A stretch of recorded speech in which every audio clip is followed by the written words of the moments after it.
Bonjour à tous, comment on se retrouve? Ce matin, on va partir direction la clinique du sport pour aller faire un test de VO2 max. Donc là, je mange les restes de la veille, c'est un peu de riz cantonné pour le petit déjeuner. J'ai la course à pied dans quasiment 2 heures. Je vais me prendre un petit yaourt protéiné et une banane. Et puis on sera bon pour aller courir. On se retrouve à la clinique du sport, c'est parti. Bon ben on vient d'arriver. Je suis arrivé un peu en avance parce qu'il y a tout le temps du monde sur la route. Donc voilà, on a juste qu'à attendre. Et puis après, on va aller courir et se défoncer le cœur, se défoncer le cardio et les cuisses.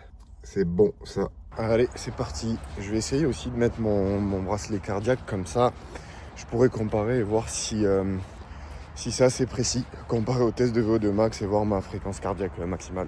Quand on arrive pour faire le test de VO2 max, ce qui va se passer, c'est que la personne qui va aider le cardiologue pour le test de VO2 max commence à nous brancher des électrodes sur le corps qui permettent de mesurer l'activité du cœur. Ensuite, elle nous met un petit débardeur pour éviter que les câbles bougent trop. Ça permet de maintenir les câbles. Ensuite, il y a un petit test de souffle dans un tube qui permet de mesurer la capacité pulmonaire, vérifier qu'il n'y a pas d'anomalie pour éviter qu'on fasse quand même peut-être une syncope ou j'en sais rien.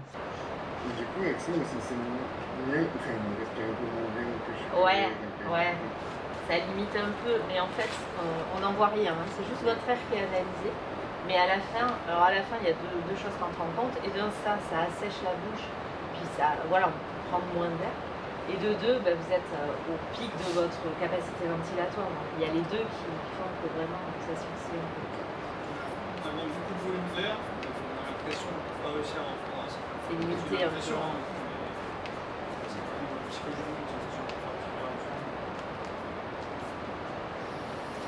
assèche. Pendant l'effort, vous pouvez nous faire signe et on vous les ouvre. Donc je vous ai dit le protocole, on part à 9 minutes, 2 minutes à 10, 2 minutes à 11, on passe à 12 minutes et après de demi en demi. Oui. 10 minutes. On va essayer de pas aller trop devant pour pas aller buter sur le capot avec l'équipe. Vous laissez à peu près la taille d'un bras avec la barre de devant. C'est bon pour vous? On part à 9? Oui. Allez, c'est parti.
pencher encore un peu ou vous arrêtez le tapis? C'est bon. Ça s'arrête un peu plus. Enlève le Enlève masque. ça sera déjà mieux. Ça va? Ouais, Vous a plu? ouais. C'est plus dur que... Oh. On surveille encore un peu. Ouais.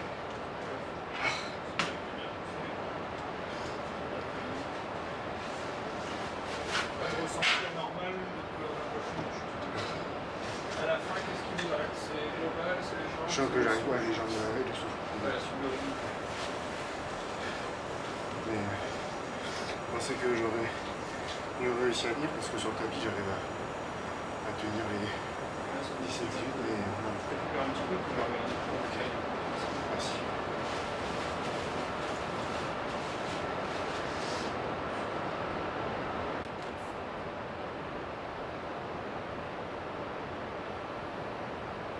Vas-y.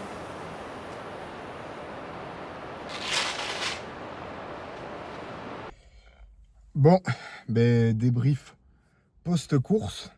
Je suis allé jusqu'au palier 18. C'était dur, j'arrivais pas à respirer déjà. À partir de 10 km/h, je me suis dit ça va être compliqué parce que tout simplement, je sentais que mon rythme cardiaque était déjà haut comparé à d'habitude. J'avais du mal à respirer et j'ai commencé à avoir les jambes lourdes assez rapidement. Et au final, je sais pas, mais sur le tapis, ils mettent tout le temps 2% de pente pour simuler l'air, la résistance extérieure quand on court à l'extérieur. C'est pour ça aussi que j'ai trouvé que c'était plus dur sur tapis. Puis le fait de passer de 0,5 à 0,5 d'un coup, le tapis il est ultra puissant, donc on passe par exemple de 16 à 16,5 en une fraction de seconde. Du coup, voilà, mais je suis allé jusqu'au palier 18. Sur le papier, il y avait marqué que j'avais une VO2 max de 77, mais elle a été un peu surestimée. Normalement, 77, c'est des athlètes professionnels, cyclistes, triathlètes, etc. Et moi, il m'a dit que j'étais sûrement entre 65 et 70, donc 67 à peu près. Ce qui, je crois, m'a dit que c'était très bon. Et quand j'ai regardé ensuite les seuils ventilatoires, mais je vais vous montrer ça plus en détail, c'est à peu près ce que je pensais. Le seuil, normalement je suis à peu près à 17, pour un 10 km je suis autour des 17,5 km/h, donc c'est autour de 35 minutes. C'est ce que je pensais, c'est ce que je fais à l'heure actuelle, donc ça me paraît ok. Et bon, apparemment j'ai des bonnes capacités, donc si je continue à m'entraîner correctement, je peux avoir des beaux résultats. Mais content de l'avoir fait, j'ai essayé de pousser le truc jusqu'au max. Il m'a dit que à la fin j'étais en débit respiratoire, en volume respiratoire en négatif, c'est-à-dire que j'ai ouvert au maximum ma cage thoracique. Je suis vraiment allé chercher le 18, mais après je pouvais plus tenir, jambes et souffle, je pouvais plus quoi, donc j'ai stoppé. Je dois vous avouer les gars que je me suis fait un petit peu plaisir en rentrant du test VO2 max. Ne me jugez pas, on a le droit de se faire plaisir. De toute façon, j'ai jamais prétendu être un exemple pour l'alimentation, donc je me suis pris des petits maquis avec des California Rolls. Hop, je vous montre ça. Allez, je vais m'engouffrer ça et après on fait le débrief de mon test de VO2 max. C'est parti. Pour le débrief du test de VO2 max, j'ai fait le choix de vous mettre la vidéo avec le retour du cardiologue, parce que je trouvais ça intéressant d'avoir l'avis d'un expert plutôt que moi qui essaie de le vulgariser et essaie de vous retransmettre les informations avec mes interprétations. Là, au moins, vous avez les retours directement du cardiologue. Je vous laisse avec ça, c'est parti. Donc là, c'est la partie purement cardio, avec les tracés, mais qui sont nickel. Ce qui est intéressant, c'est que là, vous avez le protocole qui est résumé. Palier 1, 1 minute à 9 km/h, 2 minutes à 10, 2 minutes à 11, puis après 12, 12,5, 13, 13,5, 0,5 en 0,5. Donc là, vous avez été jusqu'à 18 km/h. La pente, c'est pour simuler la résistance de l'air, puisque là, il n'y a pas de vent. Ah, c'est peut-être pour ça alors la difficulté aussi, peut-être non? Ouais, que vous avez peut-être 0% de pente quand vous le faites, ou que sur les derniers trucs que vous avez fait. Et il y a toujours, en épreuve d'effort médical, 1 à 2% de pente. Selon vos habitudes, on fait toujours 2%. Donc ça peut expliquer effectivement cette différence-là à la fin. Puis il y a le masque qui gêne aussi à la fin, où on peut éventuellement faire un palier ou deux de plus, mais on n'arrive plus parce que il y a le masque, il y a cette sensation-là. Vous avez les fréquences cardiaques là, donc qui montent progressivement. C'est normal au repos que vous soyez un peu plus haut. 130, 140, 50, 60, etc. Et puis là, on va vous plafonner à partir de 17 à 187. Donc évidemment, ça ressemble à votre fréquence. Donc ensuite, la partie VO2, ce qui est le plus intéressant après sur le plan sportif. Donc la capacité pulmonaire, ce que vous avez fait au départ. tout à fait normal avec les résultats ici. Vous avez 3 colonnes, repos, enfin 4. SV1 c'est pour seuil ventilatoire 1, donc le premier seuil, ventilatoire 2 et VO2 max mesuré. Okay. En réponse globale, ce qui va vous intéresser c'est ça, VO2. Et donc VO2 max, donc comme je vous l'ai dit avec je pense une dizaine en moins, qui va faire autour de 67 minutes km, ce qui est déjà très bien. Des trucs très techniques, la réponse ventilatoire, ce que je vous disais là, vous avez le débit ventilatoire en litres par minute. En fait c'est le volume à chaque cycle que vous prenez, multiplié par la fréquence respiratoire, puis on a le débit ventilatoire, donc à la fin vous êtes à 175 litres par minute. Des gros débits, hein, chez les sportifs, on peut aller très loin. Ensuite la réponse cardiaque, la réserve ventilatoire, ce que je vous disais là, vous avez bien été chercher. La réponse cardiaque, donc il y a la fréquence cardiaque ici. Donc voilà, un peu autour de 170 au premier seuil, autour de 185 au deuxième, 196 la fréquence max aujourd'hui. En vitesse, on a 13 km/h au premier, 16 au deuxième, et donc vous êtes allé jusqu'à 18 à la fin. Et à la fin, je l'ai arrêté, c'était sur 18, c'est pour ça qu'il a noté 18. Bon, vous avez fini le palier de 17,5. On va se noter tout là.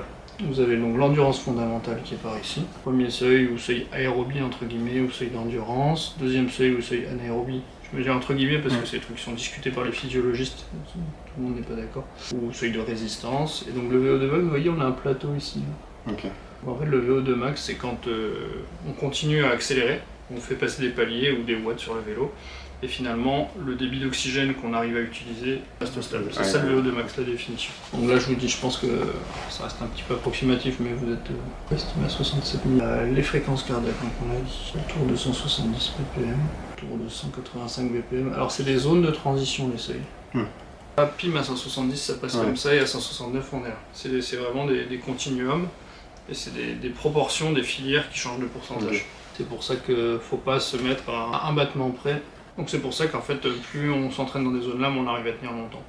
C'est des efforts en fait, plus on a d'oxygène, plus on peut tenir longtemps. Et donc en soi, ici, on pourrait, au-delà de l'aspect de la limitation musculaire, articulaire ou digestive, on pourrait courir à l'infini. Alors que là, on va être limité parce qu'on en a beaucoup moins, voire plus, et du coup, à la fin, quand on est en anaérobie, on travaille juste avec ce qu'on a nous, et c'est des réserves qui sont hyper vite épuisables. C'est pour ça que les sprinteurs, enfin nous, hein, si on fait un sprint, on va pas pouvoir sprinter sur 10 minutes. Sur quelques dizaines de secondes. L'endurance fondamentale, en général, on a une dizaine de battements en dessous du premier, 85% du deuxième, ce qui nous fait... Ouais, ça colle à peu près, donc 155-160. Les gens courent parce qu'ils connaissent pas précisément leur seuil, ils courent en deçà, en se disant effectivement il faut être volontairement très lent. Mais en fait, parfois, il y a de la marge de progression parce que les gens courent là alors qu'ils pourraient, tout en étant en endurance fondamentale, se mettre une dizaine de battements plus haut. D'accord. Effectivement, du coup, ça fait progresser. Parce qu'on est toujours en endurance fondamentale, mais on court plus haut, donc plus vite. D'accord. Voilà. Donc en pratique, échauffement, récup, sortie longue, clac. Tempo marathon, j'ai préparé un marathon demain, je dirais ciblé 170 en moyenne. Le semi, en général, on le court au 2 tiers, 1 tiers, entre le premier, donc à peu près par là, vous voyez. Donc chez vous, ça ferait autour de 180 en moyenne si vous deviez préparer un semi. En théorie, deuxième seuil, donc c'est le début du fractionné. Fractionné long, c'est les 10 km, en général, on essaie de les courir là. Et après, fractionné court, il faudra aller chercher vers les 190. Puis là, donc au max, je remets 196. Mais voilà. Plus après le fractionné va être court, plus on va essayer d'aller chercher long. Très clair. Voilà. Les vitesses, je vais vous les mettre, mais vraiment à titre indicatif, parce qu'elles dépendent du protocole, il n'y a pas de vent, voilà. Ça dure que 10-15 minutes. En l'occurrence, là, 16 minutes. Donc voilà, je vous les mets à titre indicatif, mais c'est pas ça que vous devez utiliser pour vos prochaines sorties. C'est plutôt la fréquence cardiaque. 17,5 à la fin. Donc vous avez une très bonne épreuve d'effort, des très bonnes capacités, des très bonnes performances. Alors c'est comme tout, hein, il y aura toujours mieux et moins bien. Hein, mais franchement, elle est très très bien votre épreuve d'effort. Et en plus avec ça, vous avez une très bonne base de travail pour travailler au niveau qualitatif. Surtout ça à l'intérieur. Le quantitatif, ça c'est vous qui le gérez, a priori vous le gérez bien. C'est le qualitatif pour essayer d'être bien dans la bonne zone en fonction de ce qu'on recherche. Des fois on est un peu fainéant, on fait du fractionné mais on le fait là. Et d'autres personnes à l'inverse, ils sont tout le temps dans le rouge parce qu'ils ont l'impression d'être trop lents sinon. Enfin, voilà. Ça permet de se mettre dans les bonnes zones et puis après de se gérer sur les compètes et des trucs comme ça. Et puis ça, il y a la génétique qui fait beaucoup, c'est chacun son moteur. Il y a le passif, l'historique sportif. Vous voyez, entre quelqu'un qui commence la course à 50 ans ou qui a toujours fait du demi-fond depuis qu'il a 6 ans, façonner notre corps et donc toutes nos enzymes et nos muscles de la même manière. Et après, il y a ce qu'on fait au quotidien, l'entraînement hebdomadaire qui joue aussi, bien sûr. Et donc la résultante de tout ça, c'est que vous avez d'excellentes capacités. Donc c'est parfait et rien à signaler sur le plan médical. Pour résumer, À quoi m'a servi mon test de VO2 max? Tout simplement à ajuster mes allures pour progresser en course à pied. Comme je vous l'avais dit dans ma précédente vidéo sur la course à pied et comment s'améliorer en course à pied, je vous avais dit que les montres n'étaient pas forcément très précises au niveau des zones. Donc là, ce que je vais faire, c'est que je vais adapter mes zones cardio sur ma montre. Parce qu'avant, le début de ma zone 5, c'était 176 battements par minute. Depuis que j'ai fait le test VO2 max et qu'on a analysé les fréquences cardiaques avec le cardiologue, 176 BPM, c'est le début de ma zone 4, jusqu'à peu près 185 BPM. Et ensuite, je bascule sur la zone 5 où je vais faire de la VMA, du fractionné, etc. Maintenant, je vais pouvoir adapter ça sur ma montre, sur mes entraînements et sur mes allures. J'ai donc une VO2 max de 67 environ. On se rapproche des 70 qui commencent à être vraiment début coureur élite, triathlète, etc. Donc je suis assez content.